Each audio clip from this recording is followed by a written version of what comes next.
The morning I found a 6-foot crater where my rose garden used to be. I dropped my coffee mug and it shattered on the porch. Dirt was piled in ugly mounds across my lawn, roots torn and exposed. My grandmother's rose bushes gone without a trace.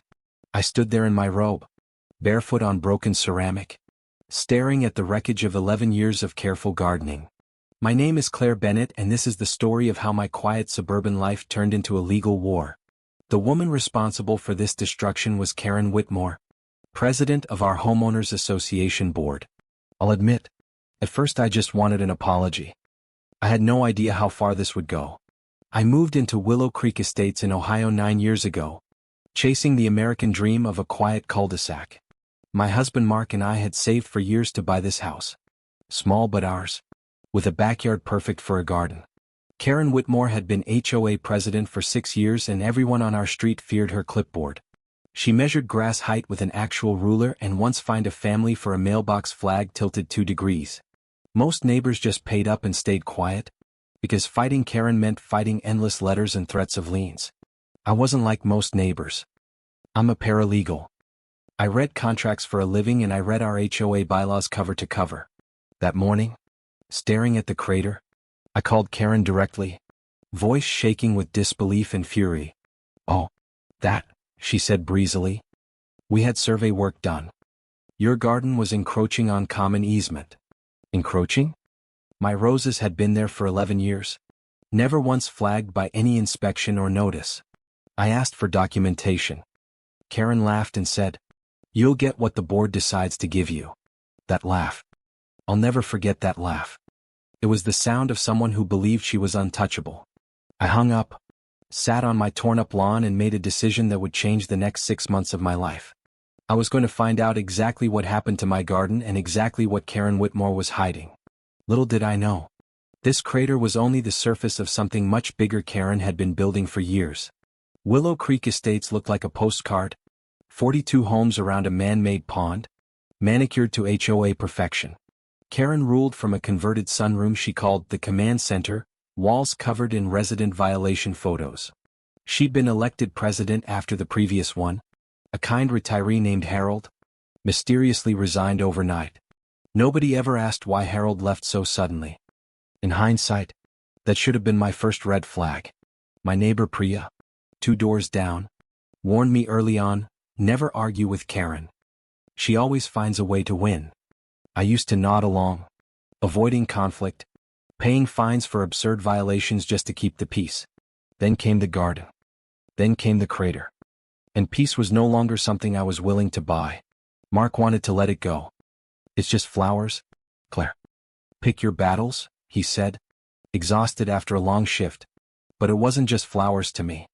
It was the last gift from my grandmother before she passed away. Those roses were clippings from her Kentucky farm, carried across 3 states, kept alive through brutal winters. I photographed every inch of the destruction before the county could pretend it was an accident of nature. Then I walked to the property line and noticed something strange. Survey stakes freshly placed, dated that same week. The stakes showed a boundary line 8 feet inside my actual property, conveniently swallowing my entire garden. Someone had moved the line. And someone had known exactly where my roses were before they dug. I requested the official plat map from the county recorder's office the very next day, first thing in the morning. The clerk, a patient older woman named Dottie, pulled up records and frowned at her screen for a long moment. "Ma'am," she said slowly, "according to this deed, your property line hasn't moved in 40 years. My stomach dropped. If the county's line hadn't moved, then Karen's survey was completely fabricated. I asked Dottie for a certified copy. She smiled and said, "Honey, you're going to need this." Driving home, I realized this wasn't a mistake. It was deliberate, calculated, and someone had signed off on it. That night, I couldn't sleep. I opened my laptop and started a folder labeled simply, Karen, Evidence.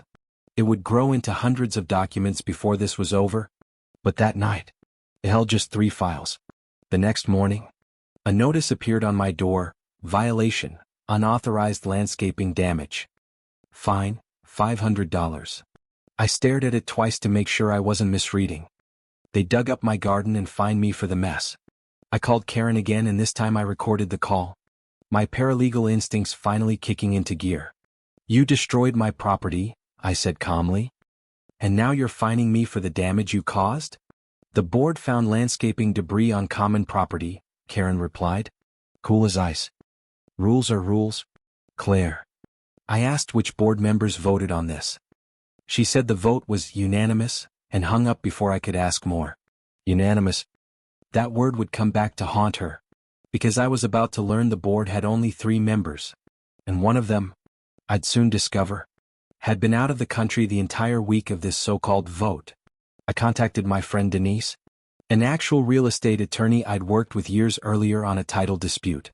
She read my documents over coffee and went quiet, which for Denise was never a good sign. Claire, she said finally, this isn't a landscaping dispute. This looks like fraud and possibly criminal mischief. Fraud. The word sat heavy in my chest. But also, strangely, it lit something like hope inside me.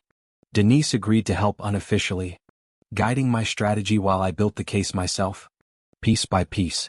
Karen thinks you're just an angry homeowner, Denise said. She has no idea you know how contracts work. That became my quiet advantage. Karen underestimated me completely and I let her keep thinking that way.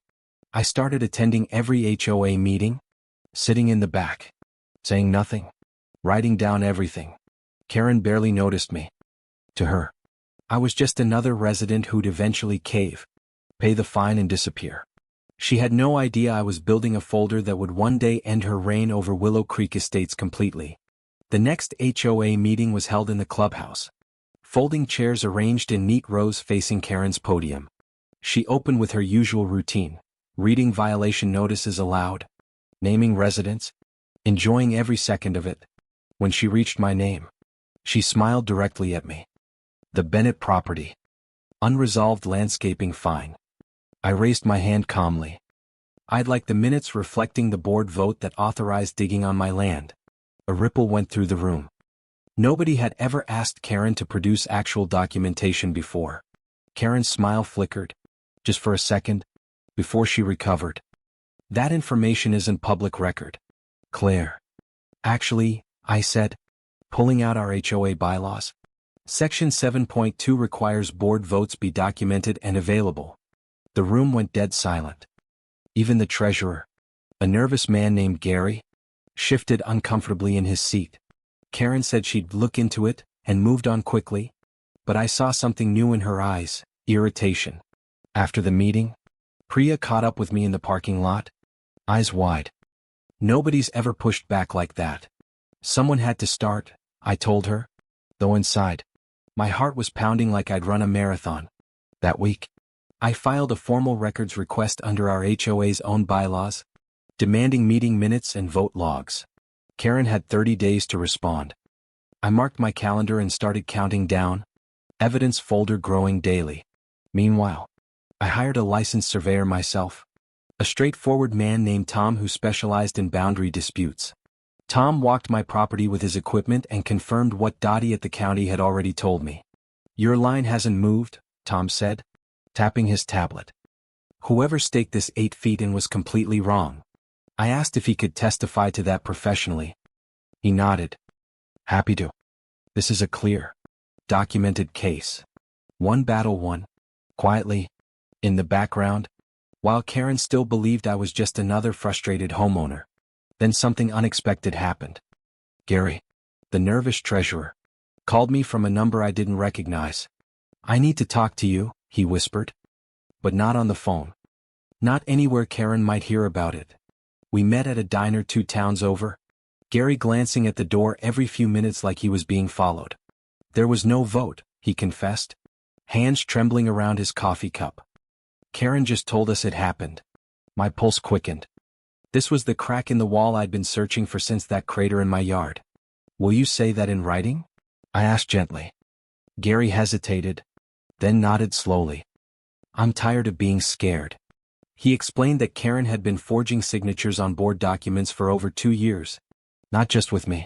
Apparently, 3 other families had faced sudden fines or violations right after disputing Karen's decisions. One family, the Alvarezes, had their fence torn down under a similar encroachment claim 18 months earlier. Another, an elderly widow named Mrs. Fenwick, was fined into nearly losing her home over a garden gnome collection. A pattern was forming, and it was far darker than one destroyed rose garden in my backyard. Gary slid a folder across the table. This is everything. Financial records. The digging contractor invoice. I opened it right there in the diner, and my hands went cold as I read the contractor's invoice line by line. The invoice was paid from HOA reserve funds, meant for community pool maintenance, not personal vendettas. Karen had used homeowner dues, our money, to destroy my property and then build me a fine for it. I photographed every page, thanked Gary, and promised to protect his identity for as long as I could. Driving home, I called Denise immediately. We have embezzlement now. This just became so much bigger. Denise was quiet for a long moment. Claire, this needs to go to the state attorney general's office. But I wasn't ready yet. I needed the full picture before Karen realized anyone was closing in on her. That night, I started mapping every affected family, cross-referencing fine dates with Karen's personal decisions. The pattern was undeniable. Anyone who challenged Karen faced violations within 2 weeks. Like clockwork, I began quietly reaching out to the Alvarezes and Mrs. Fenwick, gently asking if they'd share their stories. Mrs. Fenwick answered her door in a cardigan, eyes wary until I mentioned Karen's name, and she softened. That woman, she said, voice trembling, took my husband's memorial garden gnomes and called them clutter. She'd fought the fine for months, eventually paying it just to stop the harassment letters piling up daily. The Alvarezes were more hesitant, worried about retaliation, but agreed to share documents privately with me. Mr. Alvarez showed me photos of his fence, perfectly within code, torn down for a survey error, just like mine. Same excuse. Same contractor. Same signature style that Gary said was forged from Karen's own hand. I began building a timeline on my dining room wall, string connecting dates, names and dollar amounts. Mark walked in one evening, saw the wall and just stood there. Claire, this looks like a detective show. Good, I said. Because Karen's about to find out she picked the wrong homeowner to mess with. By the end of that week, I had 4 families willing to speak, a forged signature and a paper trail. But I needed something bigger. Something undeniable. Something that would hold up in an actual courtroom. That's when I remembered the community security cameras, installed for safety around the clubhouse and pond. Karen had bragged about them constantly, calling them her eyes on the neighborhood, ironic considering everything. I filed another records request, this time for footage from the days surrounding the digging of my garden. Karen denied the request outright, claiming footage was for board use only, which conveniently wasn't in the bylaws. I smiled when I read her denial letter. She just handed me proof she was hiding something specific. Denise suggested a different angle, subpoena power, which meant filing an actual formal complaint or lawsuit. You have enough now, she said. Fraud. Forged documents. Misuse of HOA funds. File the complaint. Claire. I hesitated, thinking of the fallout. The neighbors who'd see me as the troublemaker who started a war. Then I thought of Mrs. Fenwick's trembling hands, the Alvarez fence and my grandmother's torn-up roses. I drafted the complaint that weekend with Denise's guidance, citing fraud, breach of fiduciary duty and vandalism. We filed it quietly with the county civil court, requesting a formal hearing and an injunction on further fines. 3 days later, a process server arrived at Karen's door with the papers, right during her Tuesday board meeting. Priya texted me a photo from across the street, Karen standing frozen on her porch, papers in hand, mouth open. For the first time in 6 years, Karen Whitmore looked genuinely, publicly rattled in front of the neighborhood. She called an emergency meeting that same night. But this time, residents came ready with their own questions. Mrs. Fenwick stood up, cane in hand, and asked loudly, Karen, where exactly did my fine money actually go? Karen tried her usual deflection.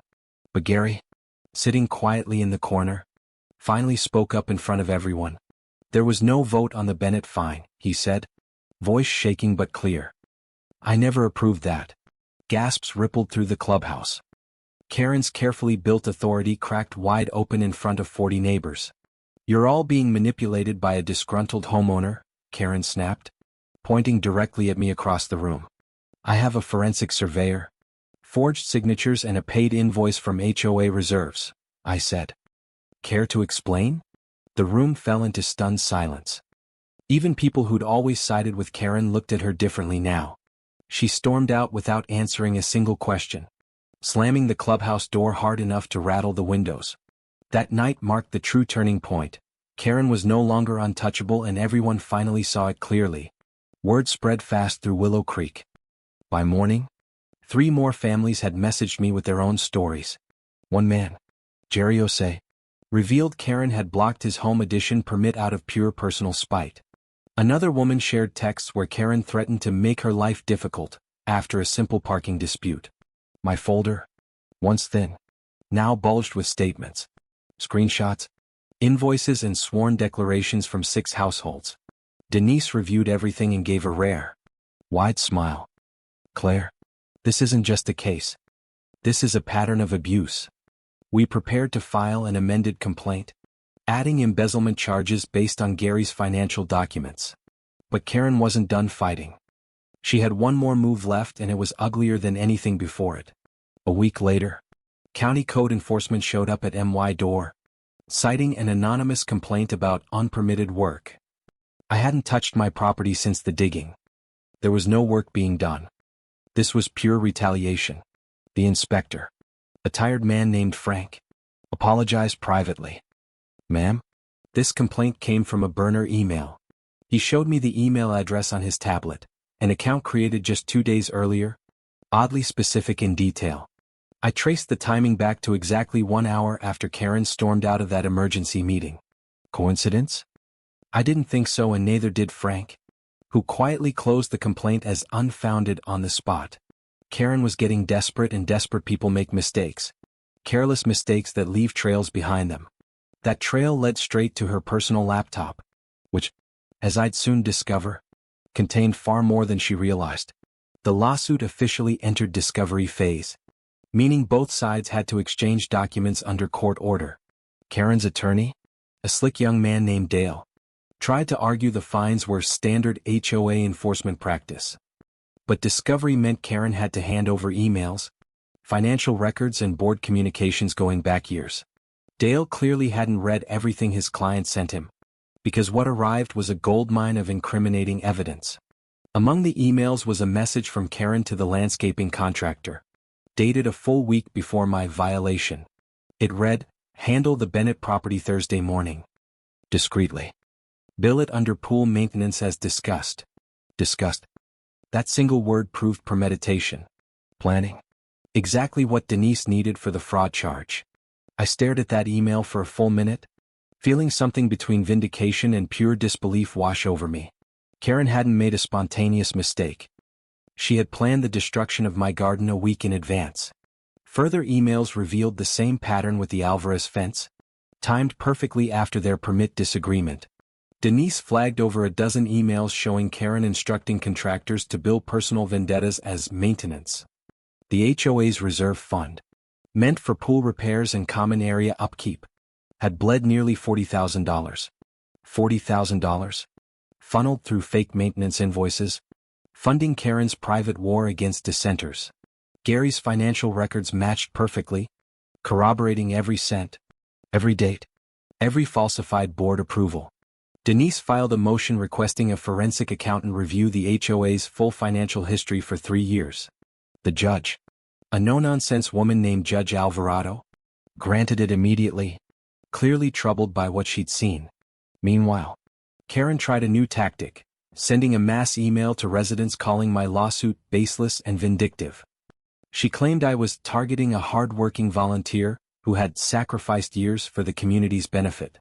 But the email backfired spectacularly, because by then, 6 other families had already filed their own complaints. Priya organized an informal residents' meeting at her house, away from Karen's clubhouse, away from her control. 14 households showed up, sharing stories, comparing fine dates, realizing how widespread the abuse truly was. Someone suggested a class action approach. combining all our complaints into one unified legal front against Karen. Denise agreed to represent the group collectively, strengthening our case with sheer numbers and shared evidence. Karen, sensing the tide turning, tried something desperate. She called an emergency board vote to remove me. Not from the board. I'd never been on it. She tried to have me formally banned from HOA meetings entirely.